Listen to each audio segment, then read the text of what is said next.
पुढील कार्यक्रम प्रसारित करणारे आहेत जॉयसमेर मिनिस्ट्रीचे मित्र आणि भागीदार.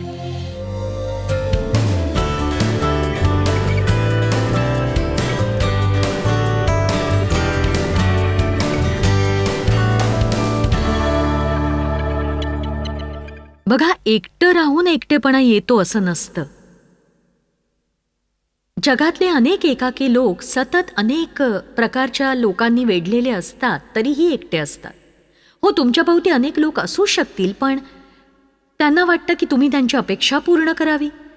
त्यांना तुमची पर्वा नसते आणि एवढं करूनही तुम्हाला एकाकी वाटूच शकतं. तुम्ही एकटे असूनही एकाकी नसू शकता. तर एकाकीपणा हा एकटेपणाविषयी नाहीये. वस्तुस्थिती ही आहे की आज जगात एकाकी असणाऱ्या लोकांची संख्या अविश्वसनीयरित्या वाढली आहे.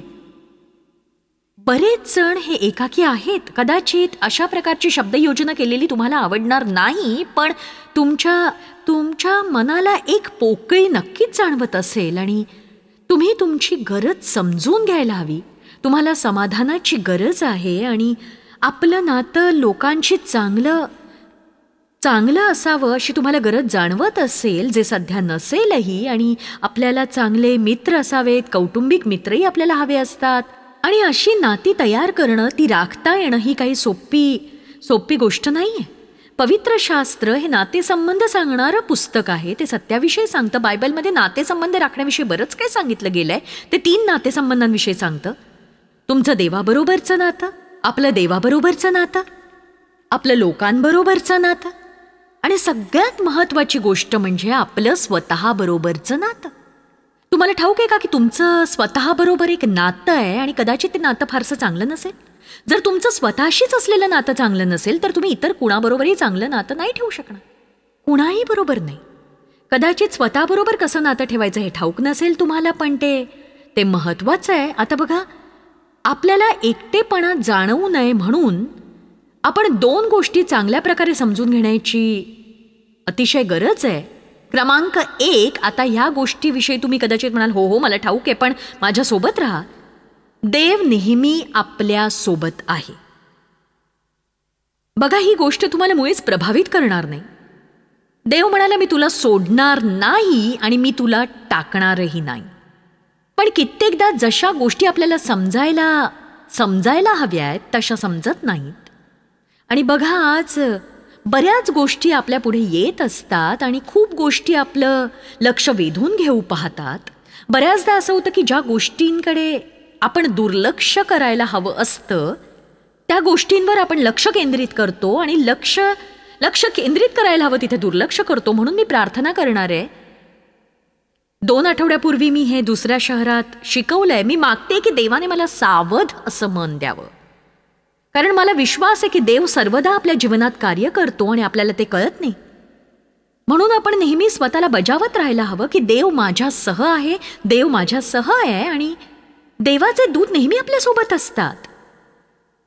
तुम्ही असा विचार कराल की देव माझ्यासह आहे हे मी जाणतो, पण ही गोष्ट थोडी वेगळी आहे. मला ठाऊक आहे मी त्याच्याबरोबर बसून संभाषण करू शकत नाही. पण बघा, तुम्हाला बोलता येतं, पण ऐकायचं कसं ते तुम्ही शिकला नसाल. आमीन. म्हणजे बघा, मी माझ्या जीवनात अनेकदा देवाला हा प्रश्न विचारला आणि लगेचच माझ्या हृदयात एक वचन प्रकट व्हायचं. तुमच्या मनात वचन प्रकट होण्याचं एक कारण असतं आणि तुम्ही ते जितकं जास्त वाचाल तितक्या जास्त प्रमाणात पवित्र आत्मा गरजेच्या वेळी तुमच्या मनात ते आणत असतो. देवाबरोबर खरं नातं असणं म्हणजे आठवड्यातून एकदा किंवा 2दा चर्चला जाणं नव्हे. माझी प्रामाणिक अपेक्षा आहे की कोणत्याही पालकाने माझं म्हणणं ऐकून रागवू नये, तर मला त्याचा खुलासा करू द्यावा. कारण मला वाटतं आपण साप्ताहिक चर्च अनुभवाचा मोठा बाऊ करत असतो, पण देवाबरोबरच्या आपल्या दैनंदिन वाटचालीकडे मात्र आपण दुर्लक्ष करत असतो. आपण चर्चला जातो आणि सहविश्वासणाऱ्यांसोबत आराधना करतो आणि आपण यासाठी देवाला जबाबदार आहोत आणि आपण तिथे गेलो नाही तर आपली उणीव भासेल. आपण सामूहिक आराधना करतो आणि वचनाप्रमाणे कुटुंबाचा एक भाग असतो, पण आपल्या जीवनाचा एक मोठा वेळ आपण त्या एका ठिकाणी घालवत नाही. आपण सोमवार, मंगळवार, बुधवार, गुरुवार, शुक्रवार, शनिवार, रविवार, सकाळ, दुपार, संध्याकाळ, रात्री तिथे नसतो. देव नेहमी तुमच्या सोबत असतो. तुम्ही त्याला शोधत फिरत नाही. तुम्ही प्रभू येशूला स्वीकारलं असेल तर तो तुमच्यामध्ये राहतो. आणि यापेक्षा अधिक जवळची जागा कोणती आहे? देव तुमच्या कणाकणावर राज्य करत असतो. आणि म्हणून मी स्वतःलाच बजावते की देव माझ्यासह आहे. देव माझ्यासह आहे. मला तुमचं ठाऊक नाही, पण मी स्वतःला नेहमी बजावते, देव माझ्यासह आहे. मी कुठेही गेले तरी देव माझ्यासोबत आहे. मी फक्त आत्मिक गोष्टी करतानाच तो माझ्याबरोबर नसतो, तर प्रार्थना करताना, बायबल वाचताना, चर्चला जाताना, शॉपिंग करतानाही तो माझ्यासोबत असतो. हालेलुया. बघा, मला हे कळायला फार वेळ लागला की आपण पवित्र आणि भौतिक असे भाग करता कामा नये. दुसऱ्या शब्दात, देव फक्त आपल्या लहानशा धार्मिक गोष्टीत रुची ठेवत नाही. आणि तुम्हाला सांगते, आपला वेगळा रंग पाहून देव म्हणत असेल, ओ खरंच आपण प्रार्थना करताना वेगळाच आत्मिक आवाज काढतो आणि पूर्णपणे वेगळी व्यक्ती बनतो. आपण देवाला तुमच्या सोबत राहायचंय. त्याला तुमच्या सोबत आणि तुमच्या मध्ये राहायचं आहे. आणि त्याला तुमच्या प्रत्येक लहान सहान गोष्टीत सहभागी व्हायचं आहे. तुमच्या वेशभूषेत, तुमच्या मित्रांच्या संगतीत, आणि तुम्ही जिथे जाता त्यात त्याला सहभागी व्हायचंय. तुम्हाला आवडणाऱ्या प्रत्येक गोष्टीत त्याला सहभागी व्हायचं हे लक्षात घ्या. तो तुम्हाला कधीही सोडणार नाही. तो तुम्हाला कधीही टाकणार नाही. तुम्ही वाईट करता तेव्हा तो मुख लपवत नाही. तुम्ही मुख लपवाल, पण तो मुख लपवत नाही. मला ठाऊक नाही मला किती वेळ लागेल, पण आजचा दिवस संपेपर्यंत तुम्ही कधीच एकटे नसता याची तुम्हाला नक्कीच खात्री पटेल. तुम्ही कधीही एकटे नसता. तुम्ही कधीही एकटे नसता. आता काही वचनं सांगते. यहोशवा अध्याय 1 वचन 9. मी तुला आज्ञा केली नाही काय? खंबीर हो, हिम्मत धर, घाबरू नकोस, कचरू नकोस, कारण तू जाशील तिकडे तुझा देव परमेश्वर तुझ्या बरोबर असेल. चला आता, तुम्ही जिथे जाल तिथे तो आहेच. अनुवाद 31 वचन 6. खंबीर हो, हिम्मत धर, त्यांना भिवू नकोस, त्यांना घाबरू नकोस, कारण तुझ्या बरोबर चालणारा तुझा देव आहे. तो तुला सोडणार नाही व तुला टाकणार नाही. वा वा वा वा वा वा वा. देव आपल्या सोबत आहे म्हणून आज आपण उत्साहित असणार आहोत. जोवर तुमच्या मनात हे सत्य रुजत नाही तोवर मी आव्हान देत राहणार. तुम्ही दिवसातून 10 वेळा असं म्हणत राहा, देव या क्षणी माझ्या सोबत आहे. मी बाहेर जाईन तेव्हा देव दिवसभर माझ्या सोबत असेल. सगळ्यांनी एकत्र बोलण्यासाठी हे मोठं आहे, मान्य आहे मला. आता स्तोत्रसंहिता 139 वचन 7 ते 10. मला वचन आवडतं खरंच.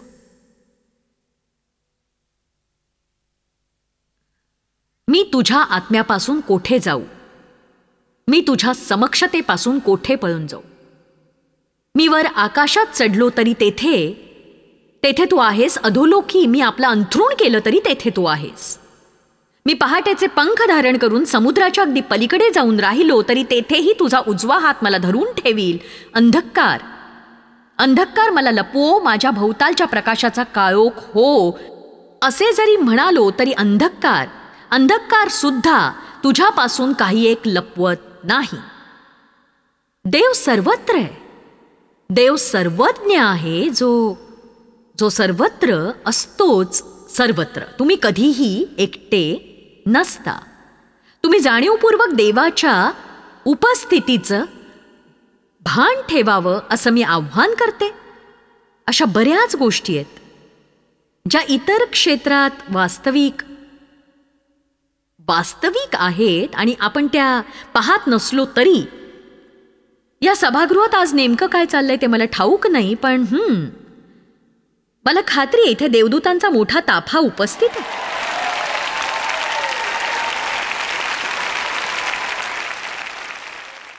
मला वाटतं देव सगळ्या गोष्टींची नीट आखणी करतो. म्हणजे सभेत तुमच्या शेजारी कोण बसेल हेही तो ठरवतो.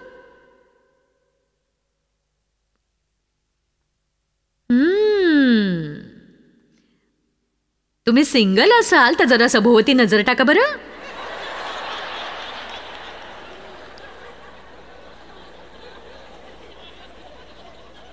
आणि योहान अध्याय 14 सांगतं की येशू कशा प्रकारे आपल्यासह आणि आपल्यामध्ये आहे. आपल्या शिष्यांसोबत बोलत असताना त्यांना धीर देत तो म्हणाला, मी तुम्हासह आणि तुमच्यामध्ये आहे.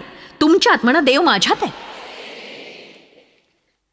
तुम्हाला एकाकी वाटल्यानंतर असं वाटलं का की सगळ्यांनी तुम्हाला दूर सारलेलं आहे आणि जे तुमच्यासाठी उभे राहतील अशी तुमची खात्री होती त्यांनीच अंग काढून घेतलेले. आपण पाहूया 2 तिमोथी अध्याय 4 वचन 16. लोकांना आपला आधार बनवण्याऐवजी आपण आपल्या जीवनात देवाच्या समक्षतेची अधिक इच्छा बाळगायला हवी. बघा, लोक महत्वाचे आहेत पण पुष्कळदा आपण त्यांना जास्तच महत्व देतो. मी सगळ्यांशिवाय जगू शकते पण मी देवाशिवाय नाही जगू शकत.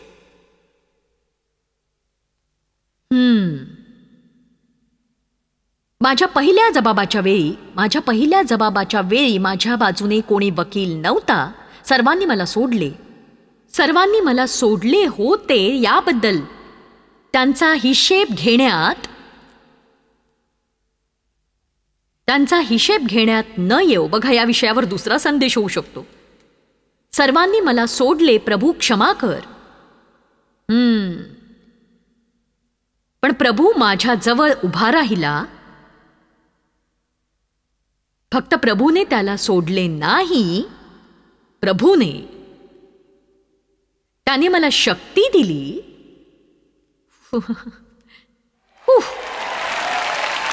वाह.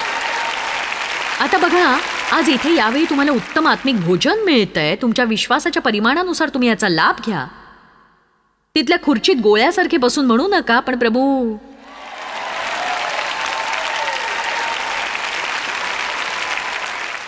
प्रभू मला शक्ती दे. मला हे आवडलं, खूप आवडलं.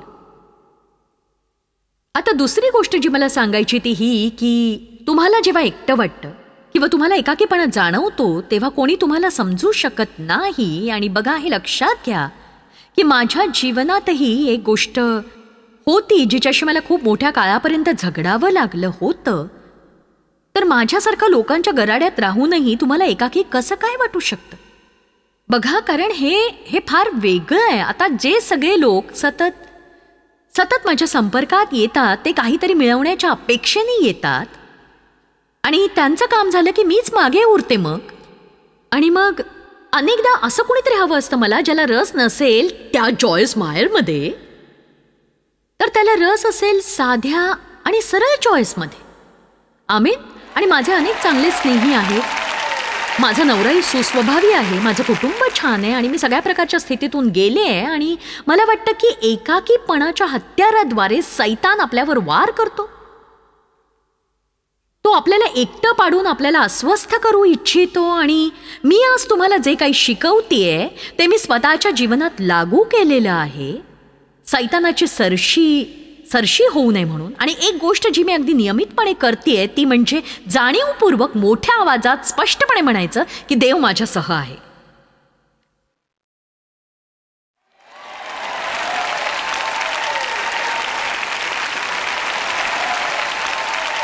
आमेन. जगातले सगळ्यात एकाकी लोक आहेत काही लोकप्रिय सिने कलाकार आणि संगीत कलाकार. तुमच्या शेजारी एखादी विधवा जर एकटी राहत असेल, जिला वरचेवर भेटायला कोणी येत नसेल, पण ती एकाकी नसेल कदाचित, आणि एखादी व्यक्ती सतत लोकांच्या गराड्यात असूनही अगदी एकाकी जीवन जगत असू शकेल. किती जणांनी जीवनात एकाकीपणाचा अनुभव घेतलाय सांगा? अगदी छान. म्हणजे वर न गेलेला एकही हात मला दिसत नाहीये. आता जी पुढची गोष्ट मी तुम्हाला सांगणार आहे ती खरोखर मोठी आहे. तयार आहात का त्यासाठी? ठीक आहे. आणखीन एक मुख्य गोष्ट, आणि मी शिकलेली ही आणखीन एक मुख्य गोष्ट आहे. तुम्ही स्वतःशी नीट वागत असाल तर एकाकी नसाल. कारण तुम्ही तर नेहमीच असता ना. तुम्ही कुठेच जात नाही. तुम्ही कधी हा विचार केलाय का तुम्ही स्वतःपासून पळूच शकत नाही कधी आयुष्यभरात? एका क्षणासाठी नाही. जिथे जाता तिथे तुम्ही आहात. जर तुमचं स्वतःवरच प्रेम नसेल तर मग अवघडच आहे सगळं. बघा, माझी सुरुवात झाली आत्मद्वेष आणि दोषी भावनेने, आणि आता मी अशा टप्प्यावर आले जिथे मी स्वतःच्याच प्रेमात पडले. खरं सांगायचं तर इतरांसोबत वेळ घालवण्यापेक्षा मला एकांत आवडतो.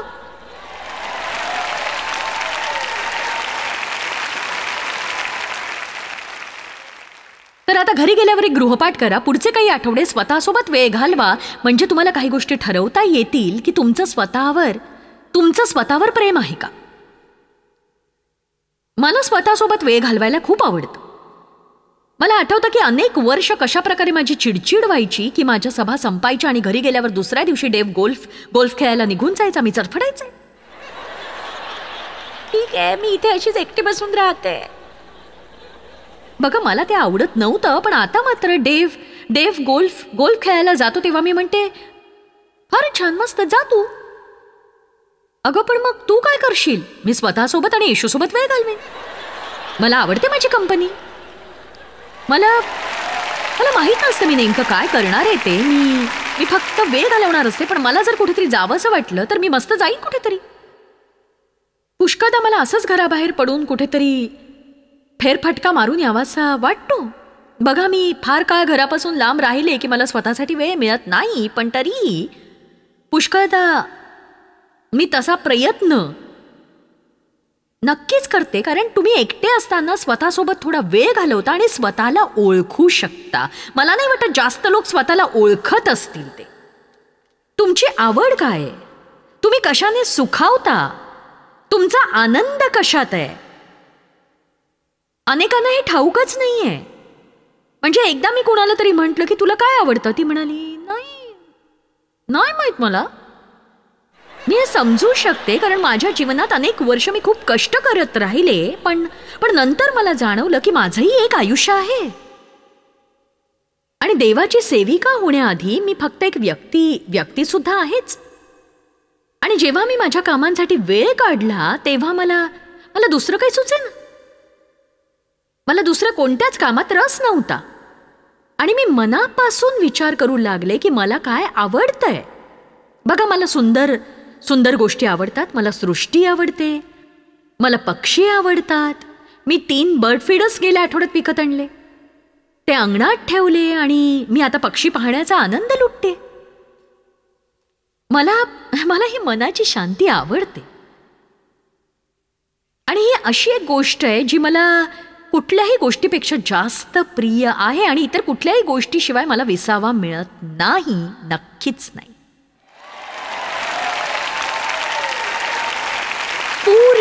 परिपूर्ण असा विसावा.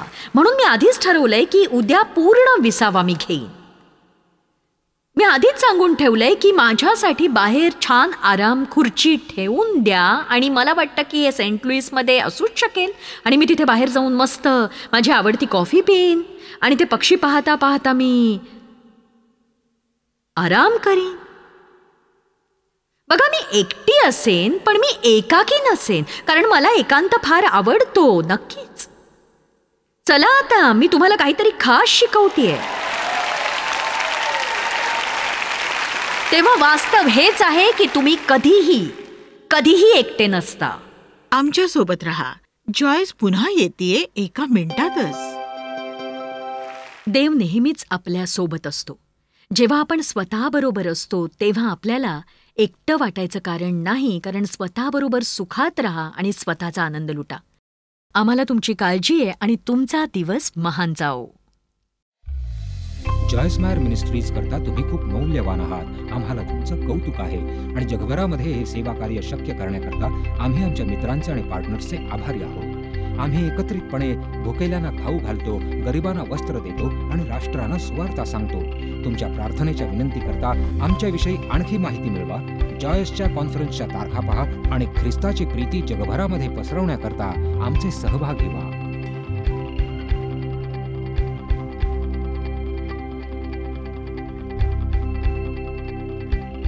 याचा सर्व खर्च जॉयस मेर मिनिस्ट्रीचे मित्र आणि भागीदार करत आहेत.